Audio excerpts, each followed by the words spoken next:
Libertópolis, el valor de la verdad.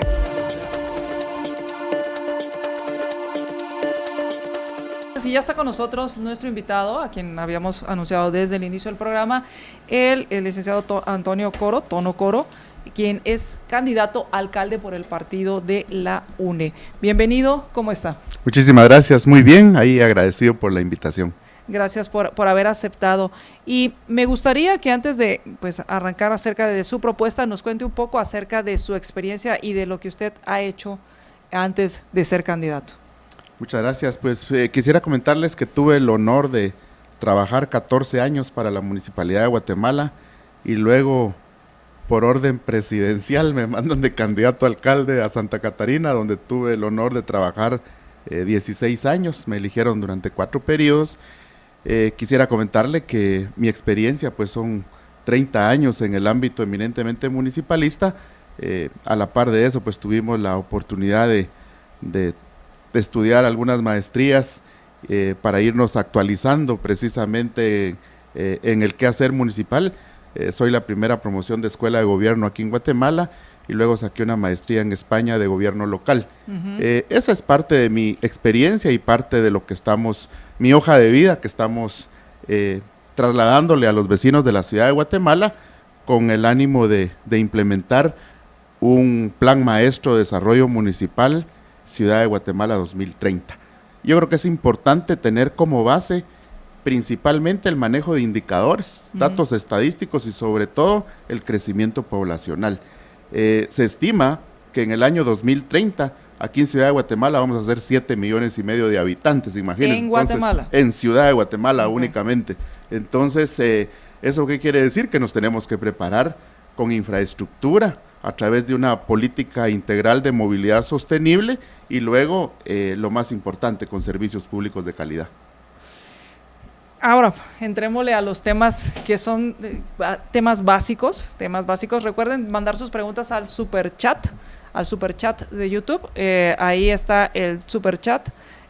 Luego si nos generan, sería buenísimo a los chicos de producción si nos generan un pequeño video de no más de 1 minuto, 30 segundos, cómo usar el superchat para los que nos están escuchando. ¿Ok? Entonces, bueno, así que ahí están para que usen el superchat de YouTube si quieren mandarnos sus preguntas. Entremos a uno de los temas que vivimos todos los días, cada vez que venimos a trabajar, cada vez que nos desplazamos en la ciudad, y que si llueve y si hay un concierto, se pone la cosa peor. Es el tema de la movilidad, el tema del tránsito. ¿Qué es lo que usted propone para ese tema? Bueno, tenemos claro el problema, lo hemos vivido los últimos años, así como usted lo comenta, si llueve o se queda un vehículo con desperfectos en la vía pública o un accidente, nos toca que vivir el caos del tránsito en la ciudad de Guatemala. Yo estaba haciendo unos números bien interesantes que si usamos 2 horas en la mañana y 2 horas en la tarde en el tráfico, esas 4 horas diarias, cuando analizamos un año, prácticamente pasamos 2 meses en el tráfico. Así de caótico es la situación. Por supuesto que eso no es calidad de vida, perdemos mucho tiempo valioso de calidad que podríamos estar con nuestras familias. ¿Qué necesitamos para una solución? Mire, lo que necesitamos es una política de movilidad sostenible, integral. Dicen los expertos en movilidad urbana que todas aquellas ciudades que tienen un mal servicio de transporte público urbano en las ciudades son las que tienen un grave problema en el tránsito vehicular. Y aquí en la ciudad de Guatemala es evidente porque el transporte que actualmente se tiene únicamente mueve al 30% de los vecinos. ¿Eso qué quiere decir? Que digamos, tenemos un 70% que tiene que buscar otras opciones, por ejemplo, la moto, hacer el esfuerzo de comprar un vehículo por abonos, tratar de usar bicicleta, que no existe la cultura porque no tenemos ciclovías adecuadas, integradas entre zonas. Lo que necesita esta ciudad es un master plan de movilidad urbana, donde primero hay que privilegiar el sistema de transporte público y privado. ahorita hay un monopolio de transporte concentrado en la municipalidad de la ciudad. Yo critico mucho que hayan quitado los buses rojos o el sistema que teníamos antes sin tener la capacidad de cambiar el 100% de las unidades que existían, ¿verdad? Habían 900 unidades del transporte y eso ocasionó un problema a la gente. De hecho, indirectamente se le incrementó el valor del pasaje, porque hay personas que salen de diferentes colonias en vehículos de esas panelitas que hay ahora, que ya sabe uno que ese es un vehículo de transporte pequeñito donde la gente paga hasta 10 quetzales y se vienen 8 personas en un vehículo como este, ¿verdad? Pero entonces ahí va mi pregunta, no sé si Marcela tienes alguna. Si ya se está pagando, y se está, no sé si repagando, pero si ya se está pagando un precio por ese transporte y la gente lo está pagando, la pregunta es, ¿cuál es la propuesta? ¿Qué se va a hacer con el tema del transporte público? Usted habló de privilegiar el transporte público y el privado. ¿Cómo va a funcionar y cómo coexistirían los dos tipos de transporte? Porque hablaba también del transporte de los buses rojos, lo que conocíamos como los buses rojos, que pues hay incluso hasta demandas por lo que yo llamé el trance urbano, de cómo se utiliza los subsidios para todo menos para el transporte público. Mire, lo primero que hay que partir es lo que establece el Código Municipal. El Código Municipal dice que las municipalidades que no tienen la capacidad de prestar el servicio o un servicio público, pues lo tienen que concesionar. Entonces acá es bien sencillo, digamos, si la municipalidad nos ha demostrado que cada 3 años implementan una ruta. Imagínense, para tener la cobertura del 100% del transporte en la ciudad de Guatemala, tenemos que reelegir a las actuales autoridades durante otros 37 años, porque ya llevan 37 años ahí. Entonces, digamos, los números no cuadran cuando ellos proponen una solución cada 3 años. Entonces, ¿qué es lo que hay que hacer? El Código Municipal le da la solución. Hay que sacar a licitación pública las rutas para que los privados puedan prestar el servicio.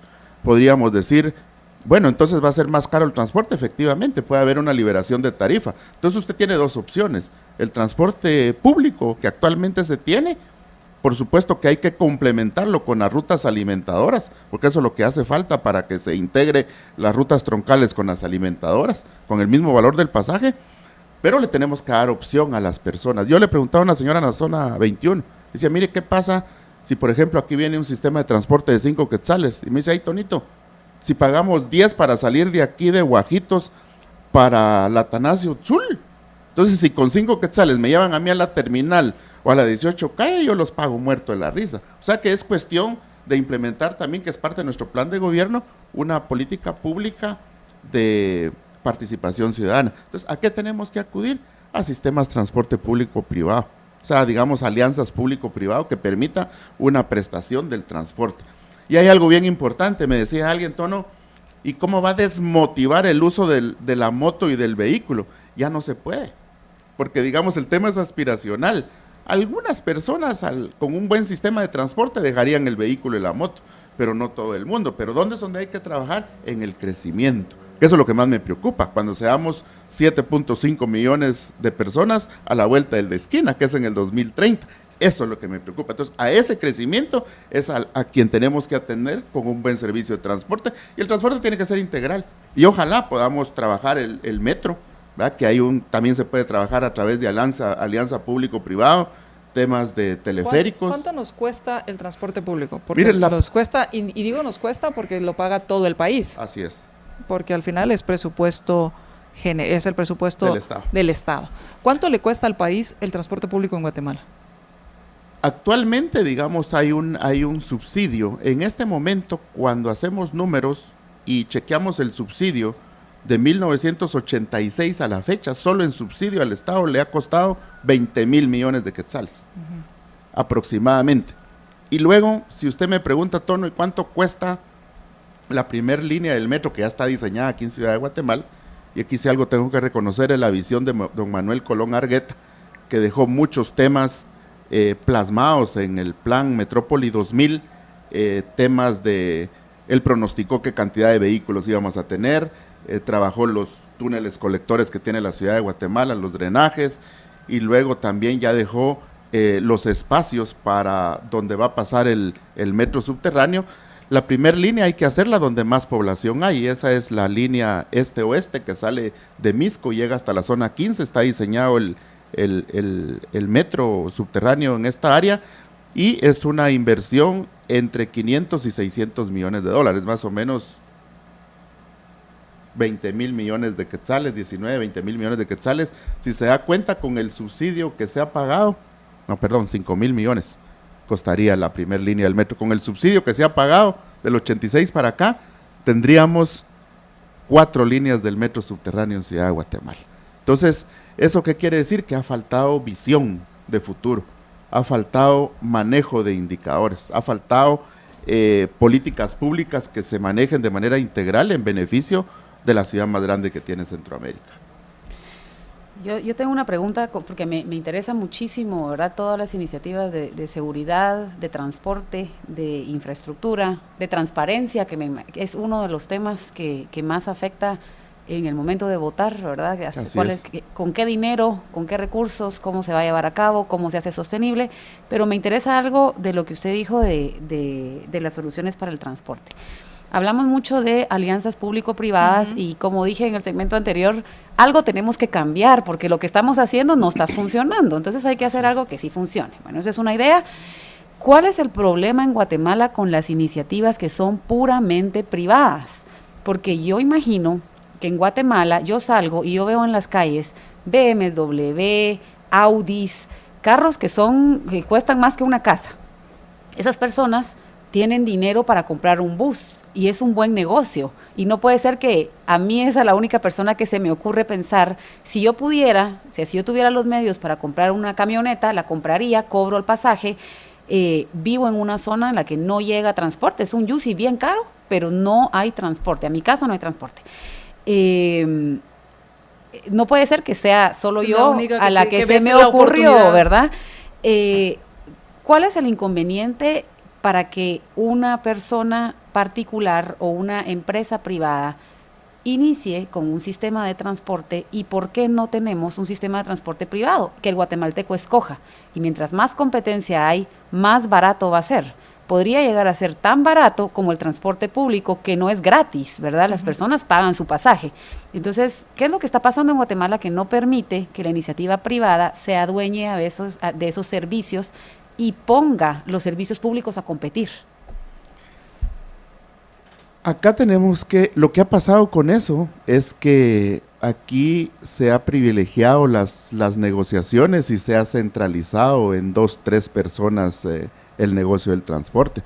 Nosotros venimos de un sistema como el que usted está mencionando, venimos de personas que tenían un bus en todo el sistema de los 1000 y piquito de buses que circulaban en la ciudad de Guatemala. Pero no no competían. Se recuerdan de los ruleteros. Habían personas en Guajitos, un señor era dueño de un ruletero y salía de Guajitos hasta la edición de 18.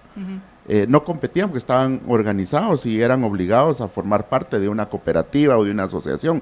Pero efectivamente eso es lo que queremos hacer nosotros. Cabal, lo que usted planteó, la municipalidad, lo establece la ley, tiene la posibilidad, legalmente hablando, de sacar a licitación pública, cubrir las rutas. Usted lo puede hacer con un bus, 10 buses, 20 buses, inclusive en nuestro plan de gobierno estamos tratando de que ya sean buses eléctricos. Y yo estoy seguro, tiene usted razón, un bus eléctrico va a costar un poquito más barato que lo que cuesta una camioneta de esa marca que usted mencionó. Y seguramente va a haber mucha gente que le va a querer entrar. Lo que pasa es que ahorita está cerrado. Yo no sé si ustedes saben, pero digamos los buses, la mayoría que circulan aquí en la ciudad de Guatemala, no son de la municipalidad.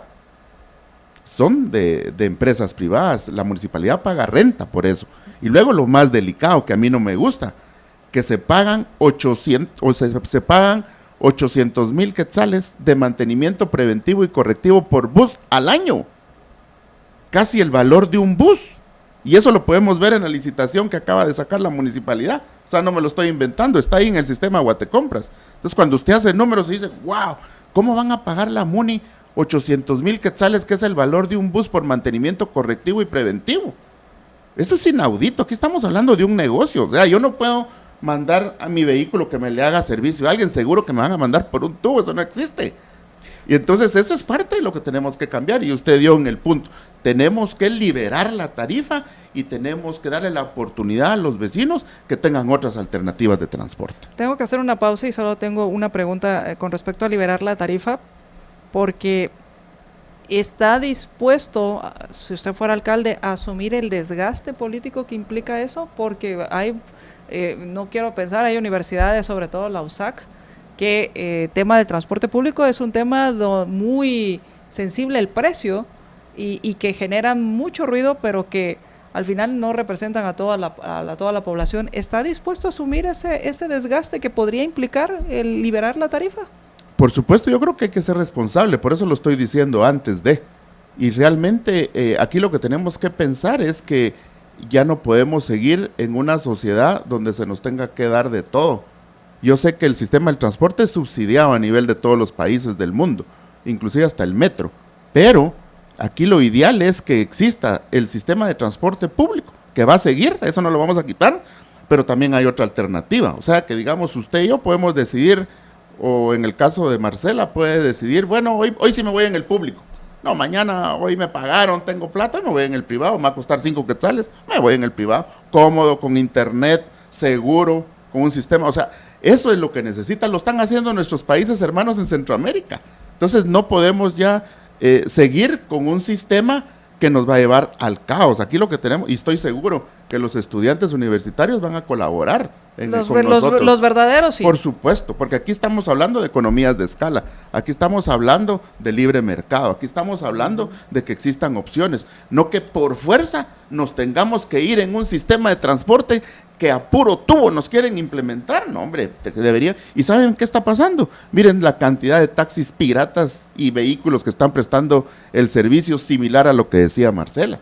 Y sin licencia y sin nada. Entonces, con un gran peligro, porque no están legalmente registrados. Entonces, si se da cuenta, de hecho, ya casi nos estamos metiendo al sistema ese. Entonces hay que hacerlo, pero de una manera ordenada, controlada, segura, para que sea un servicio que los vecinos tengan diversidad de servicio en el sistema del transporte. Y cuando hablamos de transporte integral hay que apostarle también al teleférico, al tranvía, al metro, a la bicicleta, a todo eso. O sea, tiene que ser integral el sistema del transporte. Vamos a hacer una pausa y cuando regresemos continuamos nuestra entrevista con el candidato a alcalde municipal, el señor Tono Coro, quien es candidato por el partido La UNE. Vamos a hacer una pausa, regresamos. Recuerden, manden sus preguntas al superchat.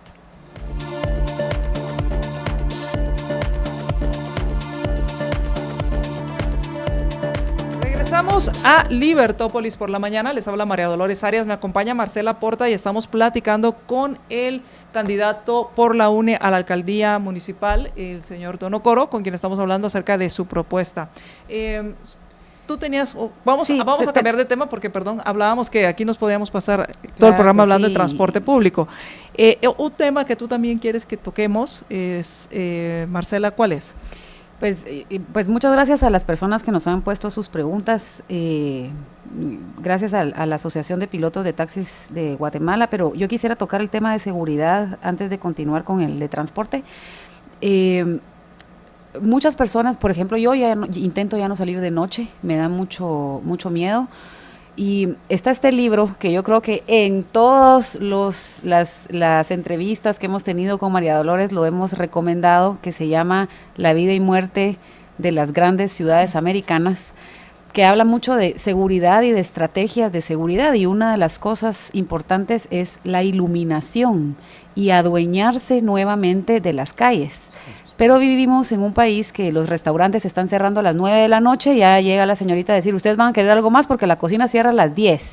Sale uno a las 10 del centro comercial, se va para su casa y está eso oscuro, que no se mira nada. Yo quisiera saber cuál es el plan, ¿por qué tenemos tan mala iluminación en la noche? ¿Por qué no nos adueñamos de las calles y se cierran los comercios, a veces por ley, tan temprano?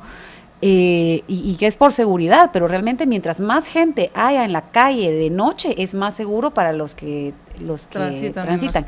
Las carreteras de mala calidad, es espantoso pensar que se me va a pinchar una llanta a las 11 de la noche. Yo no paro, yo me llevo esa llanta hasta donde llegue y yo intento ya no salir de noche, ¿verdad? Por eso. Entonces, en temas de seguridad y porque también va ligado al transporte, yo usaría transporte público si fuera seguro. Me voy leyendo, me voy chateando. Y bajarte del transporte público y sentirte segura. Y bajarme del transporte público y sentirme segura. ¿Cuál es el plan y cómo podemos llegar a mejorar esta situación que estamos viviendo hoy en Guatemala? Muy bien, yo solo quisiera tal vez antes de hablarle del tema de seguridad, que me parece interesantísimo, contarle solo para terminar el tema del transporte. Yo fui el último director de transportes públicos urbanos de la ciudad de Guatemala. O sea, yo sí participé en las mesas técnicas del diseño del transporte, de la política de transporte público para la ciudad, y hoy veo lamentablemente cómo no se siguieron esos lineamientos. Entonces, digamos, esa es parte de mi experiencia. Lo digo puntualmente, pues sí conozco tema de transporte y conozco cómo Medellín solucionó su tema de transporte, Colombia, Curitiba, Brasil. Por lo mismo, ¿va? De haber estado en la dirección de transportes, conocí sistemas de transportes en varias partes del mundo. Y algo muy interesante que no quisiera que se quedara en el tintero, el taxi está prestando un servicio importantísimo hoy por hoy, porque ayuda a aliviar la problemática del transporte. Pero ¿qué le está pasando al taxista?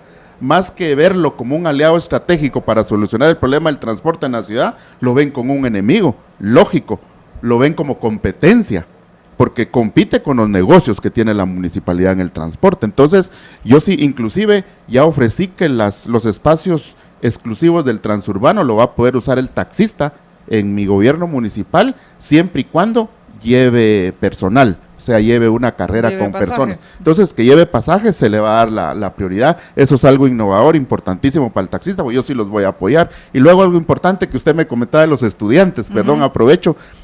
Todos los estudiantes van a tener servicio de transporte gratis. O sea, yo voy a sacar a concesión el sistema del transporte privado, pero le voy a decir, mire, los estudiantes y la gente de la tercera edad no van a pagar transporte. O sea, más que gratis lo va a pagar el que está dando el servicio. Se va a subsidiar, muy bien. Sí, lo va a pagar, va a ser subsidio por parte de quien privado da el servicio. Así es, efectivamente. Era importante aclarar esa parte. Y el tema que si usan transporte público lo vamos a pagar todos. El sistema de transporte actual lo sigue subsidiando el Estado y todo para que siga. Solo para dejar, digamos, cerrado ese tema importantísimo. Y luego ahora, nadie se va a querer subir, no nadie, porque sí se sube la gente, pero pocos van a querer subirse y muchos van a optar su aspiración va a ser tener por lo menos una moto si el transporte no es eficiente y si el transporte no es seguro. Y eso nos lleva al tema de seguridad. Así es. Porque para que un sistema de transporte masivo sea masivo, necesita precisamente que la gente esté dispuesta a dejar la cierta seguridad que tampoco hay de su vehículo para usar un transporte público que sea seguro no solo en el trayecto, sino también cuando baja y circula por las calles. Tiene toda la razón. Esa es una discusión que tuve en una entrevista con el señor Eduardo Valdizán, porque me decía, Tono, pero ¿por qué las municipalidades se quieren meter a servicio de seguridad? Y le decía, mire, a mí me dio resultado en Santa Catarina. Implementé sistema de cámaras con lectura de placas, mi centro de monitoreo, implementamos los botones de pánico, que afortunadamente ahora ya hay una generación adicional de ese sistema de seguridad en Santa Catarina bien interesante. O sea, yo lo implementé y me dio resultado en Santa Catarina. Santa Catarina es el municipio con el índice de delincuencia más bajo a nivel nacional. ¿Pero por qué? Porque se tiene todo un manejo integral. Digamos, en aquel entonces yo conecté las cámaras con fibra óptica. Ahora ya se puede a través de VPN, inclusive a través de sistema de internet, a través de las mismas lámparas de alumbrado público. Aquí toco ese tema. ¿Por qué tenemos problemas en la ciudad? Somos la única ciudad de Guatemala que ha postergado el cambio de luminarias. Fíjese que solo con cambiar el alumbrado público LED, usted ya tiene 70% de ahorro, que fue lo que conseguí en Santa Catarina. Y ese 70% de ahorro, ¿para qué le sirve? Para extender y comprar más lámparas y tenerle más iluminación a los vecinos, y eso es una percepción de seguridad. A eso hay que sumarle que ese sistema de lámpara le permite una conexión por sistema de internet y luego conectar los semáforos y las 20,000 cámaras que vamos a tener en la ciudad de Guatemala y hacer uso del tema de inteligencia artificial con un centro de monitoreo por zona. Y luego, como usted decía, no solo van a tener cámaras nuestras patrullas, todas las unidades del transporte, porque se pueden conectar. Ahorita nos ofrecen Wi-Fi y seguridad en el Transmetro, pero es mentira, no hay. Usted se sube al Transmetro, no hay Wi-Fi, no hay internet, es mentira. Pero tienen razón, porque como no tienen a dónde conectarse, entonces ahora el mismo alumbrado público nos sirve, a través del alumbrado público LED, para conectar las cámaras y conectar los semáforos, para sincronizarlos. Y sí le vamos a apostar a la seguridad. Esa va a ser una atribución adicional del PMT y del Policía Municipal de Seguridad de la Municipalidad. Porque ahorita pueden asaltar a una señora en las narices de un PMT o de un policía municipal y no se meten. Entonces yo creo que aquí lo que hay que hacer es trabajar fuerte, como usted muy bien lo decía, no solo sentirse uno seguro en la unidad del transporte, sino que también me bajo y camino 2 o 3 cuadras o me voy en un scooter o me voy en una bicicleta, que no me van a robar mi computadora, mis teléfonos, mi billetera, sino que voy seguro. Yo creo que por eso es que la gente no utiliza esos sistemas de transporte, por el miedo a que lo asalten. Entonces ahora vamos a trabajar muy fuerte en el control a través de cámaras y una atribución adicional que tendrá la Policía Municipal y Policía Municipal de Seguridad. ¿Alcanza el dinero?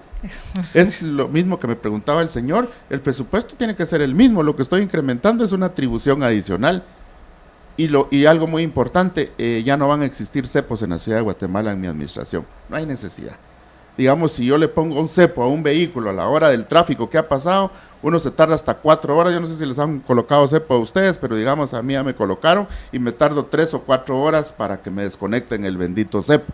Entonces, si de todos modos tengo que pagar, entonces si le pongo una infracción, pues usted decide cuándo lo paga, pues, pero se tiene que ir inmediatamente, no se queda 3 horas ahí con este problema del tráfico. Entonces tomé la decisión que no van a existir cepos, no es demagogia ni mucho menos, sino que es una decisión para aliviar ese gran problema del tránsito. No hay que tenemos. cepo, lo que hay es infracción. Así es. O sea, la infracción es lo que se va a quitar es el cepo adicional que esté, o sea, que es la infracción sigue. Sí, la infracción sigue. Sí, porque si no armamos más caos, ¿verdad? Ya tenemos.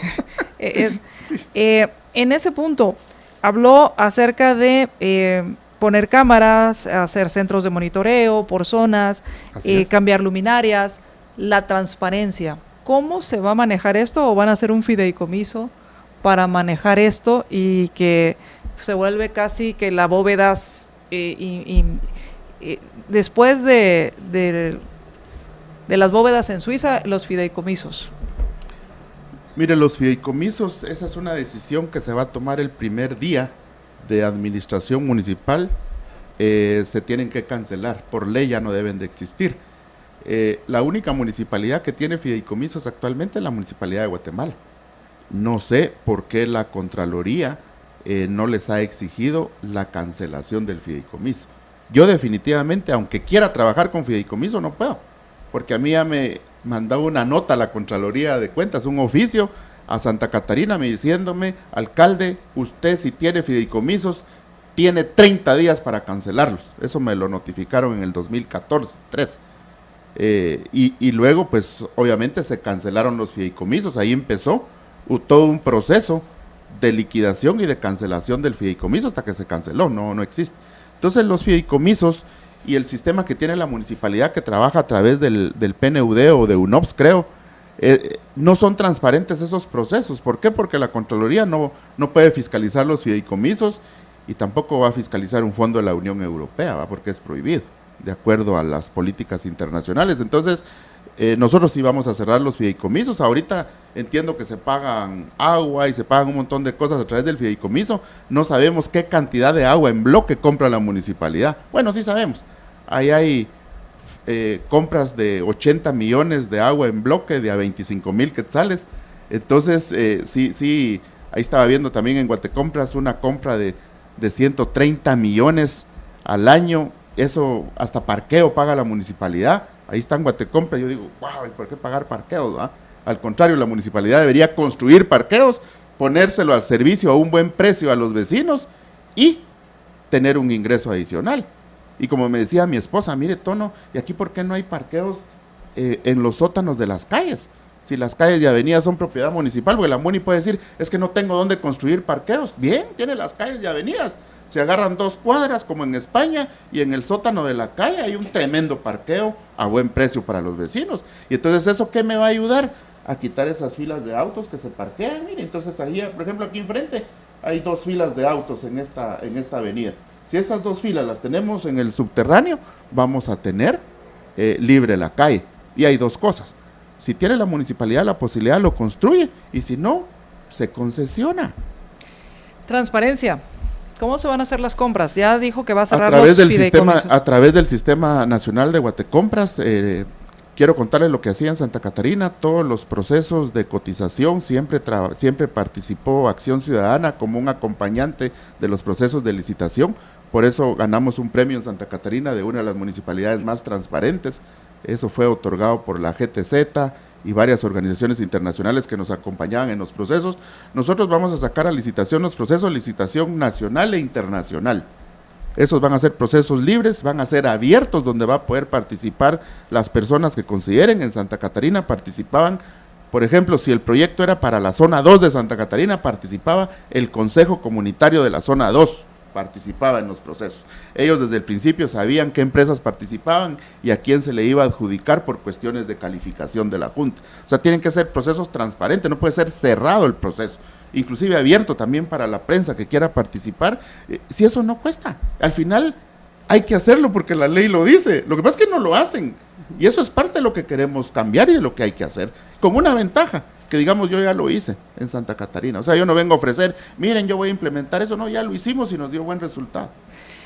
Vamos a hacer una pausa y regresamos. Vamos a continuar platicando con nuestro invitado, el licenciado Tono Coro, quien es candidato por la UNE a la alcaldía. Regresamos.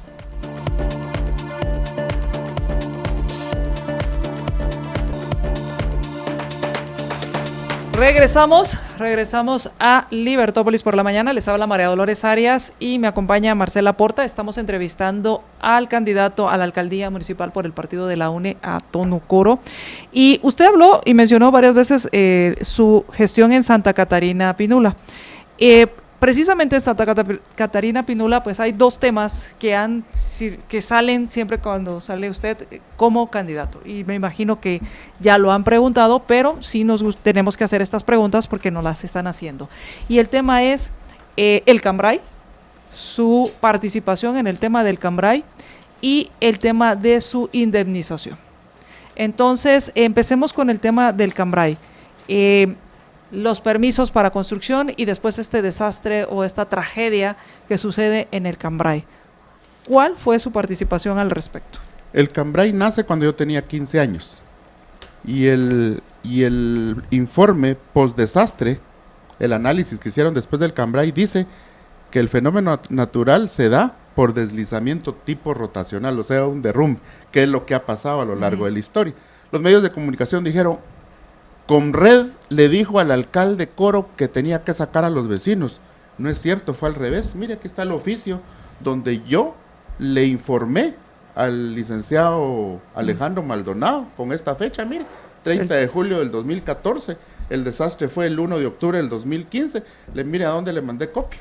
Ministerio de Comunicaciones, ahí está donde recibieron el oficio. Lo que usted hace es enviarle un informe técnico. Yo le mando un informe técnico donde que le hizo digo, la Dirección Municipal de Planificación, donde yo le digo que hay una cantidad de vecinos y de casas en peligro por lo del río Pinul.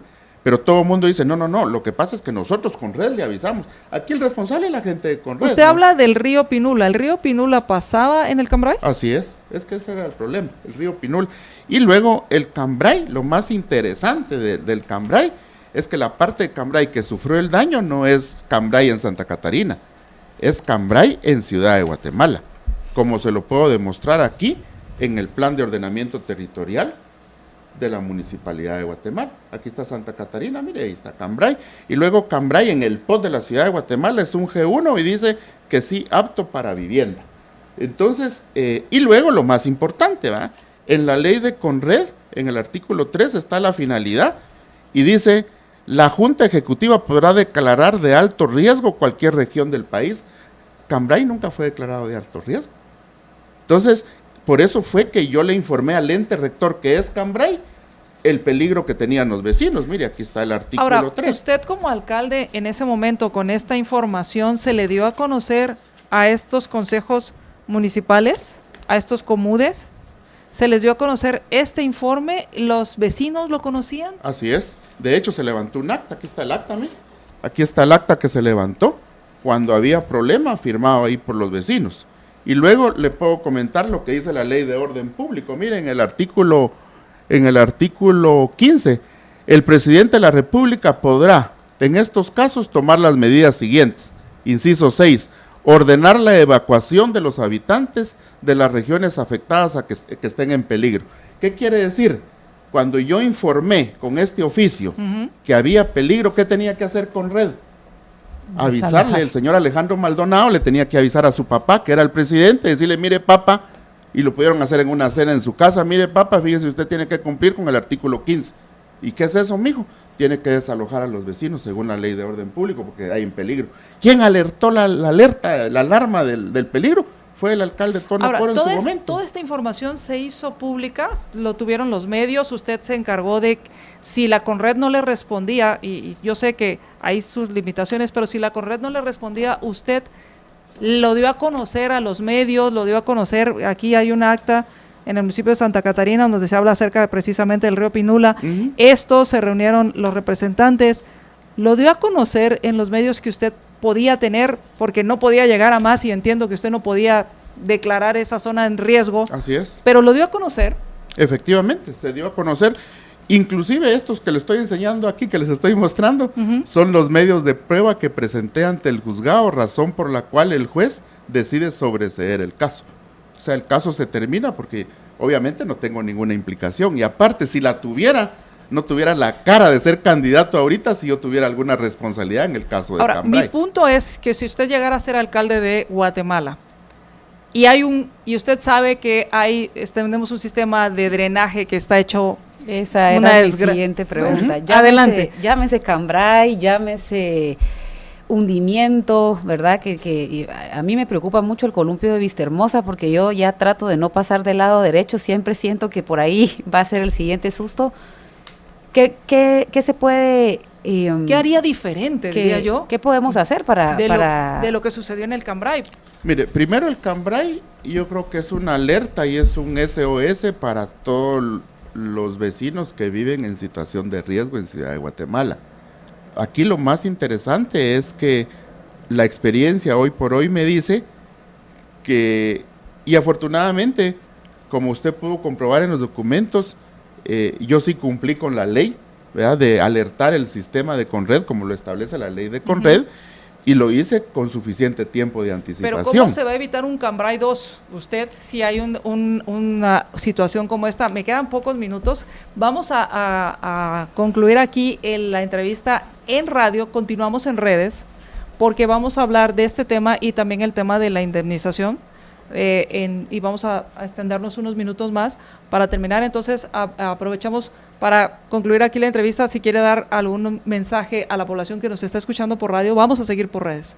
No, pues contarle que no tengo ninguna responsabilidad en Cambrai, tampoco en el sistema de prestaciones. En prestaciones, como lo dieron a conocer, no es así, que digamos lo dan a entender como que yo mismo me hice el cheque y no es así. A mí me dieron mis prestaciones cuando salí, prestaciones de ley.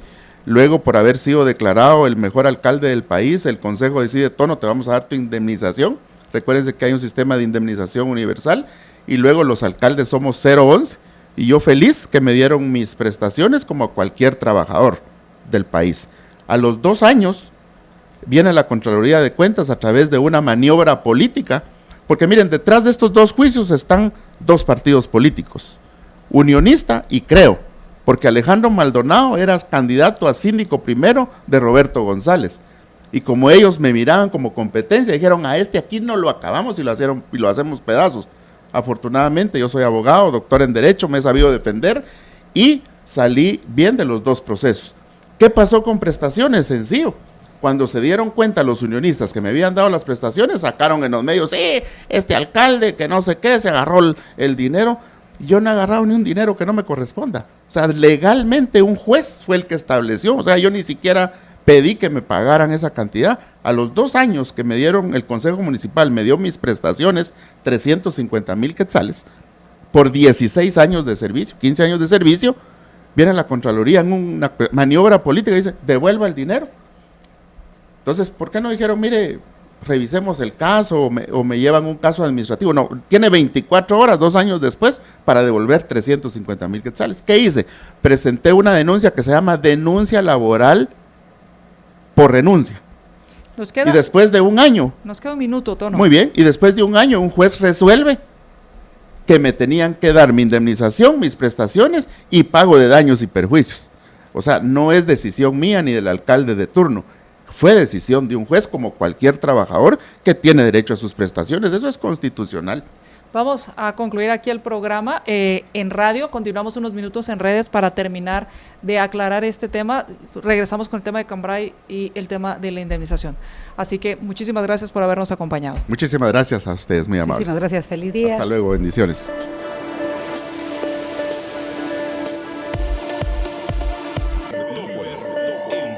Como les ofrecimos, regresamos y vamos a concluir, vamos a dar unos minutos más para concluir estos 2 temas, que son temas que las personas preguntan, y que le agradezco a usted que esté en disposición de aclararlo, y que no se moleste cuando se le hace preguntas y con documentos y todo. Entonces, el tema del Cambrai, ¿qué va a hacer Tono Coro para no tener un Cambrai 2 en Guatemala por un hundimiento? Entiendo que hay limitaciones como alcalde y que no puede llegar a más, usted no puede desalojar, por así decirlo, pero ¿qué va a ser diferente?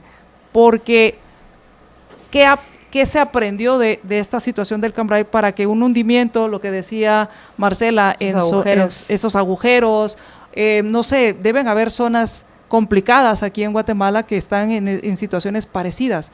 ¿Qué va a ser diferente Tono Coro para para evitar esa situación? Sí, tiene razón, tenemos el agujero de la zona 6, la zona 2, las cavernas de la Roosevelt y del columpio de la zona 15, es cierto.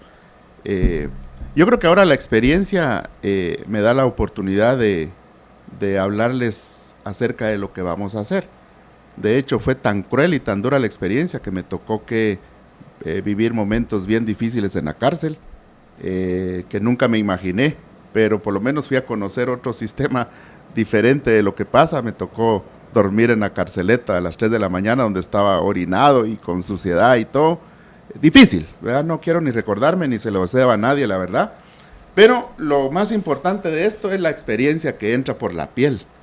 Y esto lo que me dice es que tenemos que trabajar muy fuerte para los vecinos que viven en situación de riesgo. En Ciudad de Guatemala hay muchos vecinos que dicen, necesitamos muros, necesitamos aquí drenajes, necesitamos agua. Y miren, un porcentaje muy alto de los barrancos de la Ciudad de Guatemala están poblados. Hay 135,000 vecinos que viven en situación de riesgo. Entonces, ¿qué tenemos que hacer? Afortunadamente, la Municipalidad de Guatemala tiene la Empresa Municipal de Vivienda, que actualmente sirve solo para cobrar dietas. Aquí lo que tenemos que hacer es que haga casas, que haga viviendas, que haga edificios. Entonces, ¿qué tenemos que hacer? Trabajar sistema de vivienda vertical, cuyo nombre es propiedad horizontal, no sé por qué, pero así funciona. Los edificios son verticales, pues se llama régimen de propiedad horizontal. Tenemos que construir edificios. Nimajuyú, por ejemplo, es un buen ejemplo que podríamos tomar para este tipo de vivienda. Y yo creo que con mucha responsabilidad tenemos que comprar inmuebles para hacer proyectos como Nimajuyú y empezar a sacar a los vecinos que viven en situación de riesgo. Eso es lo que me dice la experiencia en el tema de vivienda. Tenemos que hacerlo, tenemos que trabajarlo. Y luego, quiero contarles que aquí en Ciudad de Guatemala tenemos 300 kilómetros de drenaje, de acueductos y de colectores. Tenemos un sistema de agua mixta. ¿Qué quiere decir eso? En esos colectores que fueron construidos en los años 68 al 70, esos colectores que son de concreto, que van desde 1.5 a 4.5 de diámetro, casi son 300 kilómetros los que tiene la Ciudad de Guatemala, fueron construidos con concreto en aquel año, con una vida útil de 20, 25 años. Ya llevan más de 50. Inclusive en Pagua tenía una unidad que se llamaba la unidad de acueductos o la unidad de drenajes, una cosa así, que desapareció. Entonces esa es la primera unidad que tengo que recuperar, porque aquí tenemos que empezar a darle mantenimiento a esos túneles colectores de agua mixta, porque ahí va el agua pluvial y los drenajes. No podemos que trabajadores entren a revisar el tema, porque eso está lleno de gas metano. Usted camina 2 kilómetros en un túnel y ya no soporta, usted tiene que salir. Entonces no podemos poner en riesgo a los trabajadores municipales. Vio que en el invierno pasado un tragante se llevó a unos trabajadores de Empagua. Eso sí es que no eran trabajadores, creo que estaban subcontratados. Exactamente, ese sí es homicidio culposo, ¿verdad? Pero nosotros lo que tenemos que hacer inmediatamente es darle mantenimiento a esos drenajes. Yo lo vi en Argentina, colocan un carrito 4x4, un 4-wheel drive, con sistema de cámaras, y eso lo meten en los túneles para ir revisando las fisuras, las deflexiones, para puntualmente hacerle mantenimiento. ¿Sabe cuál es el problema? Que hay túneles que pasan a 30 metros de profundidad. Entonces, y eso lo han dejado descuidado. ¿Por qué? Porque eso no da votos. Cambiar la tubería de agua potable, que tenemos un desperdicio de 35% del agua, y arreglar los drenajes, eso no ha sido prioridad para la municipalidad, porque eso no da votos. Y yo creo que no hay que ser irresponsable con eso, sino que todo lo contrario, porque estamos a punto de que se dé otro problema muy grave. Por ejemplo, lo que pasó en la zona 6, lo que denominan los técnicos, que tuve una reunión con uno de los pocos técnicos y que construyeron esos túneles, que es el ingeniero Urrutia, una eminencia en túneles aquí en Guatemala, que es, yo creo que lo único que nos viene quedando ya de los señores, porque ya la mayoría fallecieron. Tuve una reunión con el ingeniero, le digo, mire, yo le pido a Dios que usted viva muchísimos años, porque nos tiene que ayudar, que es el único que sabe qué hay abajo, y lo tiene en planos y todo. Entonces tenemos que entrarle directamente a darle mantenimiento. Me decía el ingeniero, Tono, ahí se prepara que necesitamos 300 millones de quetzales para inmediatamente empezar a darle mantenimiento a lo que tenemos aquí abajo. Y eso es parte de lo que hay que hacer, pero miren, ya conseguí 150 millones, que son los que se pagan en parqueos, ¿verdad? Que ahorita se lo demostré en el sistema de Guatecompra, ya hay 150, ya tengo la mitad, ya solo me falta conseguir otros 150, que seguro los vamos a encontrar, y van a ser 300 millones de quetzales para inmediatamente darle mantenimiento preventivo y correctivo. Esa era una de las preguntas que hace Marcela con respecto a de dónde va a salir la plata para hacer todo esto. Y rápidamente, porque quiero pasar al tema de la indemnización, rápidamente el tema de, si usted saca a estas personas para darles vivienda, ¿cómo se asegura, que para mí no me parece una solución, pero cómo se asegura que no va a tener ese problema 2 años después? Nuevamente los barrancos poblados por invasores. Claro, es que lo que pasa es que hay que atacar el déficit habitacional. Pero es por el déficit habitacional, es porque no pueden, o es porque al final se convierte en un negocio gente que sabe que va a invadir, vende lo que no es suyo, la gente que tiene necesidad compra ahí, porque hay otro tema que no hemos tocado, y es que hacer edificios, construir en la ciudad es muy caro por las regulaciones. Así es. Mire, aquí lo que hay que hacer es que tiene que jugar su papel el ente rector en investigación en materia penal, que es el Ministerio Público y la Policía Nacional Civil, ¿verdad? Porque digamos aquí, todo el mundo sabemos quién es el líder, quién es el que vende, quién es el que ofrece invasión. Un ejemplo, nuevamente lo tenemos en Nimajuyú. En Nimajuyú, casi que invaden las áreas verdes de Nimajuyú, porque los vecinos estuvieron pilas, se organizaron y todo. Si no, estuviera invadido a la par de los edificios. Regreso al tema de la certeza jurídica. Tiene usted toda la razón, pero ¿qué pasó? Ahí el Ministerio Público y la policía hizo su trabajo, inmediatamente hablaron y creo que iniciaron una persecución penal en contra de las personas que estaban fomentando la invasión. Entonces lo que pasa es que aquí también las autoridades tienen que asumir su responsabilidad. Porque se convierte, vamos, si a esas vamos a invadir, Marcela, y nos pone en casa. Por supuesto. Pues si a esas vamos a invadir y nos pone en casa y luego la rentamos. Claro. Y nos vamos a invadir el siguiente barranco y nos pone en casa y cuando veamos ya tenemos un buen número de Se viviendas. Aquí hay que hacer dos cosas. Divertido, pero de parte de la Pero es que misma ese es el incentivo. municipalidad hay personas que han sido atacadas por problemas en el registro o contradicciones entre el registro y catastro y entonces esto, señor, ya no es suyo, eso le pertenece a la municipalidad. ¿Cómo nos va a pagar, digamos, su parte, ¿verdad? Entonces, se oye divertido, pero pasa a todos los niveles, no solamente con el que invade, se hace de un terreno que no le pertenece, lo vende, y luego el que lo compró ya no sabe ni dónde está, sino que personas que están siendo afectadas por un mal registro y que tienen una propiedad desde hace muchos años, ¿verdad? ¿Sabe qué hice en Santa Catarina? Y disculpen que yo voy nuevamente siempre pongo a Santa Catarina de referente. Firmé un convenio con el Registro General de la Propiedad y en tiempo real, por ejemplo, Santa Catarina autorizaba las desmembraciones y en tiempo real se hacían las inscripciones y recibía yo los avisos notariales de parte del registro en tiempo real.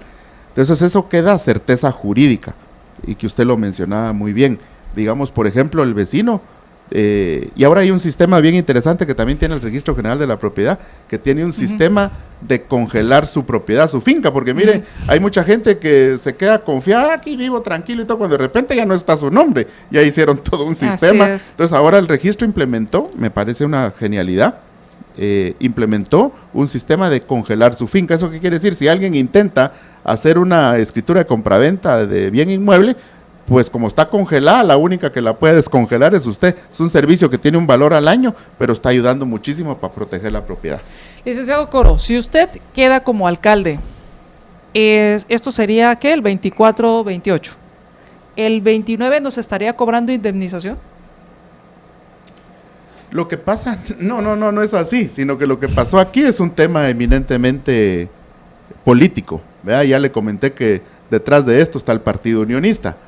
Allá en Santa Catarina lo que pasó es que me dieron mis prestaciones, o sea, digamos, o sea, un alcalde es no irrenunciable. Un alcalde entonces no es un funcionario electo para un periodo establecido como se ha manejado con diferentes... Sí, pero a través de un sistema de 011, o sea, personal permanente, para que usted tenga la legitimidad para firmar. Mire, y yo sí estoy de acuerdo con la indemnización, sale más barato que la corrupción. Entonces, ¿por qué el trabajador? Porque, mire, yo me considero un trabajador, yo no me considero autoridad. Yo fui 14 años técnico en la municipalidad. Yo siempre me he considerado trabajador. Yo nunca, ay, bueno, el alcalde, que la autoridad. No, hombre, yo lo que soy es un trabajador. Y eso he sido siempre. A mí lo que me encanta es servir. A mí lo que me encanta es que los vecinos me digan, Tono, mire, venga a arreglar aquí, haga aquello y lo otro. Yo eso es lo que sé hacer y me encanta. Y entonces, yo lo que he sido es un trabajador y eso me considero. Entonces, digamos, hay gente que dice, no, yo no voy a cobrar indemnización, voy a donar mi sueldo. Entonces, ¿de dónde van a sacar el dinero para vivir? Disculpe, tengo ahí una duda, porque si está en 011, y no es con usted, sino es el concepto per se, y ayúdeme a entenderlo. Si cualquier alcalde, porque no es solo el alcalde de Guatemala o el de Santa Catarina, si cualquier alcalde al ser electo pasa el renglón 011, que es personal permanente, entonces, ¿cómo a los 4 años, si no es reelecto, se cancela, o sea, termina? O sea, no me queda claro cómo puede ser permanente sabiendo que solo tienes 4 años. Sí, termina su relación laboral. O sea, no. Termina su relación laboral. Yo le digo a Marcela, te voy a contratar, eres personal permanente, pero en 4 años te vas. Es que así funciona. No sé. Es que así funciona. Usted la puede contratar hoy en el Ministerio de Finanzas, por ejemplo. La contrato 011, pero resulta que usted no cumplió con las tareas, en octubre la despiden y usted era 011. Entonces, si la despiden, ¿qué le tienen que dar? Sus prestaciones de ley. Pero a un alcalde no se le despide. Pero a un alcalde, o sea, yo quiero entender el concepto independientemente de quién sea. Ahí está el punto. A un alcalde no se le despide. Ahí está la diferencia conmigo. Lo que pasa es que yo salí un año antes, yo renuncié. O sea, yo no terminé mi periodo. Estoy seguro que si termino el periodo, pues igual me hubieran mandado por un tubo, no me hubieran dado nada. Lo que pasa es que yo renuncié un año antes. Y ahí se dio una coyuntura política en ese momento. Entonces, las prestaciones me las tenían que dar por fuerza, se las han dado a todo el mundo. ¿Usted sabe cuánto le dieron a Telma Aldana? ¿Cuánto le dan a los magistrados de la Corte de Constitucionalidad? A los magistrados de la Corte Suprema de Justicia, a muchos alcaldes que lo han cobrado. O sea, todas las personas le han pagado. A mí lo que me hicieron fue devolver el dinero. Bueno, se devolvió, pues tranquilo. Se devolvió, lo devolví me costó porque tuve que dar 2 años después 350,000 quetzales, que tuve que hacer inclusive un préstamo para poder cumplirlo, pero lo cumplí porque me dieron 24 horas. Y entonces yo tuve que apoyarme ahí con amigos y familia, pero lo cumplí. Ahí tengo mi recibo donde devolví el dinero. Entonces, pero el fondo real de todo esto es que aquí hay un partido político detrás de esto, y esos son los unionistas. ¿Por qué razón? Vieron una luz por ahí al final del túnel y dijeron, miren, Tono viene para Guatemala, quedó en segundo lugar en estas elecciones, estuvo muy cerca, me cancelaron algunos votos, me pasaron al tercero, porque en ese entonces participé en un partido que tuvo mucho problema, y dijeron, mucha, disculpen, pero Tono nos puede ganar la alcaldía, y ya sé quién dijo eso, que hoy ya no está, pero tuvieron un error de cálculo, también gané el caso, un juez fue el que decidió que me tenían que pagar al final, o sea... ¿Esto fue en lo laboral? Eso fue en lo laboral. En un juzgado de trabajo. Sí. Ok, entonces por lo que voy entendiendo y sin personalizar, porque lo que quiero es entender esta situación es, un alcalde pasa a 011 por fuerza. Por fuerza. Si renuncia, tiene indemnización universal. Porque si termina su contrato, que es un contrato de 4 años, no entendería, bueno... Igual hay indemnización. Hay indemnización. Entonces, sí, aquí votamos por un alcalde y lo estamos contratando en un 011 y le vamos a pagar una indemnización. Es parte de las reglas del juego para cualquier alcalde. No importa en dónde esté. Así es. Yo le diría cuál es la diferencia en lo privado. O sea, digamos, si a usted la contratan, por ejemplo, aquí en la radio, perdón el ejemplo, y si le están pagando y algún día se tiene que la dicen se va, entonces le tienen que dar sus prestaciones. Sí, lo único es que en el gobierno se vuelve un poco más interesante, ¿verdad? Y por eso es que hay tantas personas ganando salarios, a veces por debajo, ¿verdad? De sus capacidades metidas en el gobierno, pero porque es muy atractivo después el tema no solo de la indemnización, sino de la jubilación, ¿verdad? Y ese es otro buen eso punto. pasa todo el resto de la vida recibiendo su salario. Y que ese es un buen punto en la Municipalidad de Guatemala. Y la gran diferencia es que todas las prestaciones, y vamos al tema de los contratos, los pactos colectivos, todas las prestaciones que se dan en la iniciativa privada las paga el dueño de la empresa y sabe que afectan sus ganancias y sabe hasta dónde puede pagar versus los pactos colectivos que se hacen en el gobierno, donde pues se dispone del dinero de todos. Esa es la gran diferencia. Y que mientras tiene a una persona contratada, quiere sacarle raja, quiere que la persona produzca, tenga resultados, le va a exigir algo a cambio de ese dinero, porque ese dinero es privado. Muchas veces yo lo que veo es un montón de contratos, un montón de gente trabajando en las municipalidades y en cualquier otra instancia del gobierno que solamente están poniendo la cara, ¿verdad? Y pagamos, en su momento cuando se hizo un estudio del gasto público, un porcentaje representativo es para pagar salarios y resultados no hay. Claro. Y usted toca un tema interesante, resultados. Y yo sí di resultados. Digamos, yo encontré el municipio en el lugar 264 de las 330 municipalidades y lo dejé en el primer lugar, en la mejor municipalidad con niveles de gestión, certificado por la UNESCO como el primer municipio libre de analfabetismo. O sea, yo sí di resultados. Y lo que pasa es que a mí me tocó la chibolita por el juicio político de cargar con el rollo, sí, agarró indemnización, él solo se hizo el cheque. No, yo no estaba, eso fue por orden judicial. ¿Y sabe por qué demandé? Porque mi tesis de abogado es sobre la Organización Internacional del Trabajo. O sea, sabiendo que yo estaba en ley, ¿por qué no iba a llevar un caso? Lo que pasa es que nos dijeron, ¿qué pilas Tono Coro, el abogado? ¿Qué pilas ganó el caso? No, mañoso, esto y lo otro, me dijeron de todo. Pero, algo muy importante, no soy el único. Miren el RIC, hay un abogado que ganó el juicio y tuvieron que darle 5 millones de quetzales a un abogado. Y creo que en ese sentido usted utilizó revisar. Y creo que en ese sentido usted utilizó las reglas que están y más que qué pilas, Tono Coro, digo que dejados los tributarios, que despistados nosotros como tributarios de aceptar esas reglas. Y lo que tenemos que hacer es exigir en el Congreso que se cambien las reglas y que sean reglas más justas para el tributario y que esté en base a resultados. Y hablando de resultados, Tono, me gustaría ya para concluir, ¿dónde van a encontrar los resultados que usted está ofreciendo? ¿Dónde tienen la información de su plan? ¿Qué resultados va usted a ofrecer en el primer año, en el segundo año, tercer año, cuarto año, para poder evaluar su gestión? Solo por lo que usted comentaba, y que me pareció interesante de legislar en función de que eso no pase y que sea con mi ejemplo, que me parece fantástico, pero ya existió una ley. Existió una ley que prohibía a todos los funcionarios por elección cobrar prestaciones e indemnización y demás. Simple y sencillamente lo que pasó es que fue declarado inconstitucional y tuvimos que regresar a la otra ley. ¿Por qué? Porque tenemos derechos irrenunciables constitucionalmente hablando y tenemos pactos internacionales firmados en materia de derecho laboral. O sea, yo creo que aquí hay que entender el concepto de trabajador, independientemente del funcionario y del sueldo que tenga. Yo estoy de acuerdo con usted, que por ejemplo, ¿cómo vamos a indemnizar al alcalde ahorita que gana no sé cuántos miles de quetzales? ¿Sabe cuánto ganaba yo en Santa Catarina? 25,000 quetzales mensuales. Y yo le decía a mi consejo municipal, me ponen el sueldo que ustedes consideren. Si me quieren poner el mínimo, pónganme el mínimo, no tengan pena. Yo lo que quiero es trabajar. Siempre me he sentido un trabajador, me encanta trabajar, pero disculpe, no le quitemos al trabajador su motivación de tener su salario, su bono, es que ¿en qué si estoy yo en contra? En esos grandes salarios, ya vieron que al consejo y al alcalde lo multaron por el incremento. No hay pactos colectivos abusivos donde son inamovibles, eso sí. Donde se les paga hasta la fiesta de fin de año.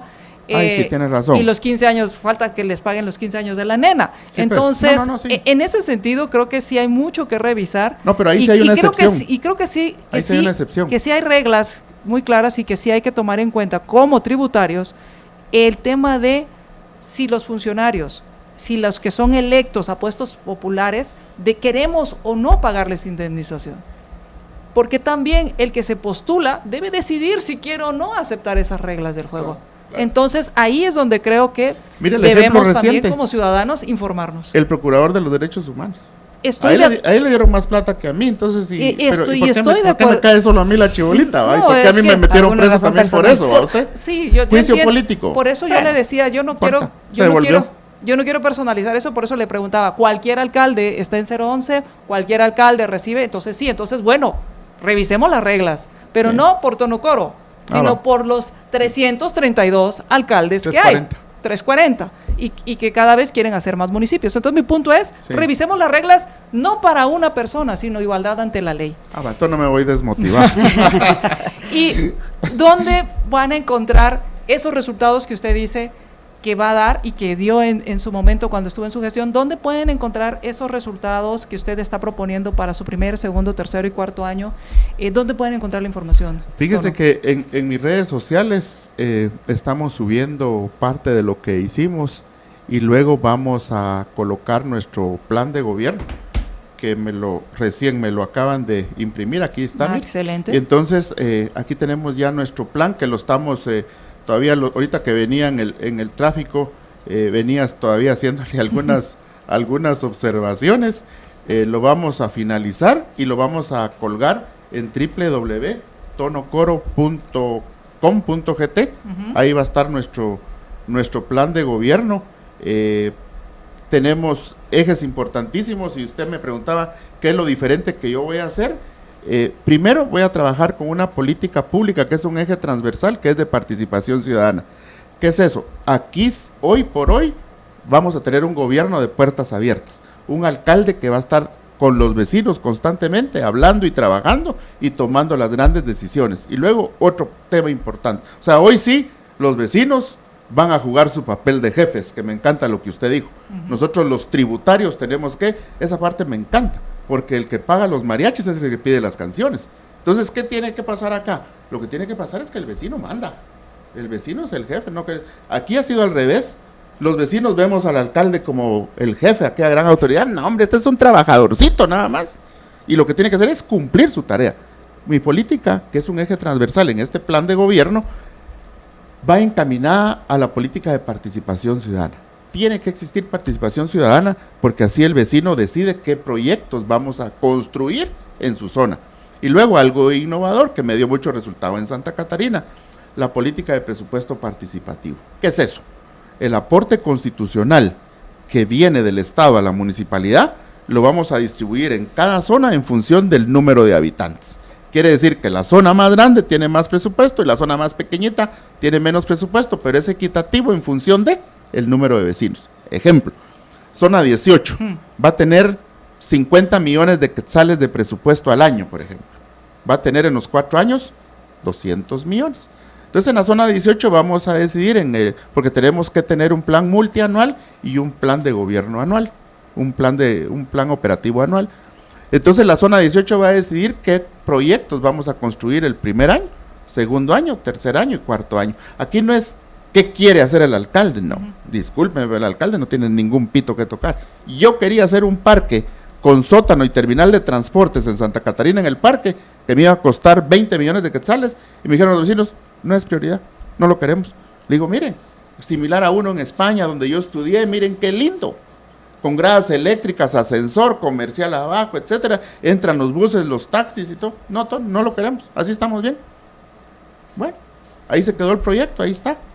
Ojalá que lo hagan algún día. A mí me encantaba el proyecto, pero ¿qué ejemplo transmito con esto?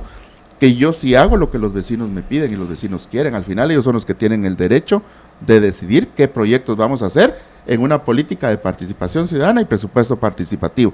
Y el otro tercer eje, que también es transversal, que le va a encantar a usted, es la rendición de cuentas. Cada 4 meses, como lo establece el Código Municipal. ¿Sabe qué hacía? Yo salía con los libros de contabilidad y está, mire, él. Lo único, por supuesto, que habían cámaras para que no me rayaran y no me hicieran nada, pero le decía, mira, ahí está, chequen, ahí está. Entonces, y si hay dudas, ya sigue el momento para preguntas y respuestas. Ustedes deciden qué les pareció. Bueno, inclusive, pues, ¿sabe quién firmaba los cheques allá en Santa Catarina? El alcalde, el director financiero y el presidente del comité. 3 firmas. Excelente. En una ocasión me dijeron, sacaron una campaña negra, porque digamos la primera elección la gané con el 30% de los votos y la última con el 79.9%. Cada elección yo iba subiendo, porque eso es el grado de satisfacción del trabajo de la gente. Yo no fui al revés. Miren, ya que se vaya no, yo cada vez iba subiendo y subiendo en la popularidad y en la aceptación y la intención de voto. ¿Por qué? Sencillo, la política de participación ciudadana. Inclusive la gente el primer año dijo, ¿será cierto que nos va a cumplir tono? Había que cumplirlo, sí o sí. Y entonces esos 3 ejes transversales en este plan de gobierno van a ser importantísimos, porque a mí sí me dieron resultados y eso voy a implementar en Ciudad de Guatemala. Pues estamos por concluir. Quiero agradecerles su tiempo y a todos ustedes que estuvieron conectados. También gracias, Marcela. Muchas gracias a todos por aguantarme hoy otra vez. Muchísimas gracias y mucho gusto de conocer. Muchas gracias. Muchas gracias, Tono. ¿Con qué te gustaría concluir? Pues pedirles con todo respeto a los vecinos de la Ciudad de Guatemala que evalúen mi plan de trabajo, mi trabajo, lo que he hecho.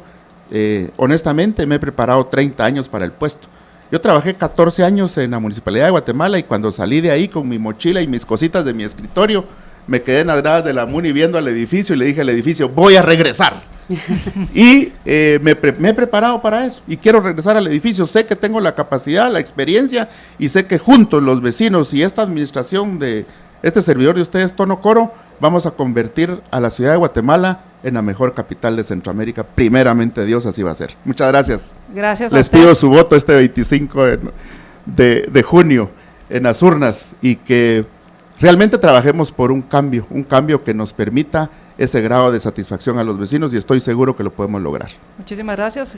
Si está buscando información, tonocoro.com.gt y esperamos también, Tono, si usted llega a ser alcalde, que también pues sea abierto a la prensa. Así va a ser. No solo en campaña. No, hombre, ojalá que usted sea tan amable de invitarme nuevamente para estar aquí las veces que sean necesario. Lo voy a hacer encantado, primero Dios. Muchas gracias. Gracias a ti, Marcela. Muchas gracias a ambos. Y gracias a todos. Buenos días. Gracias a todos ustedes. Gracias por habernos acompañado. Que tengan un excelente día. Hasta la próxima. Recuerde, ciudadano informado, ciudadano respetado.